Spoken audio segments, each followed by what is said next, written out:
Well, I think we've first got to persuade governments that health is not just an add-on, it's not a burden that they have to pay for, it's actually an investment. And if we follow the semester process that the European Union now runs, whereby they look at the spending and economic planning of governments, one of the things they are very clearly saying, and it's in black and white in the text, that health is now seen and recognised as a prerequisite to wealth. And so you invest in health, you don't just spend on the burden of ill health. The prevention would have to be seen as investment. Like a person in school or university that doesn't actually produce anything for the society. We are educating people because we know that then while they are working, we are getting better results. And actually, we would need to see the comparisons of the costs while we are aging in Europe. If we do not do the prevention, education related there, better chemical regulations and screening, the numbers are going to go up drastically. And this is going to add up the cost. And so if you cut part of that cost to be anticipated and use it now with screening.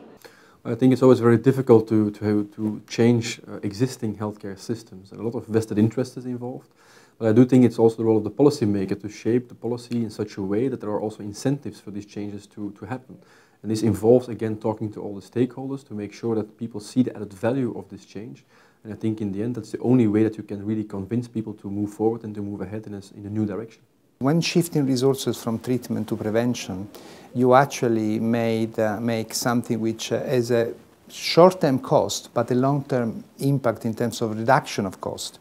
Because the cost of treating or disease, the cost of rehabilitating patients, the cost of dealing with also the very high cost of pharmaceuticals, which are becoming very important now in terms of healthcare cost of the system, is something that needs to be addressed. I mean, new drugs for the treatment of cancer are quite expensive at the moment, are effective, sometimes effective only, improving a little bit the length of the survival. But I mean, preventing these diseases in an effective way or early diagnosis will actually make a more efficient use of the available resources. So I think this is something that needs to be a message that needs to be conveyed to the policymakers, to the ministers, also to the public, because sometimes people do not see the immediate benefit also in terms of healthcare cost for the overall system of this type of shifts.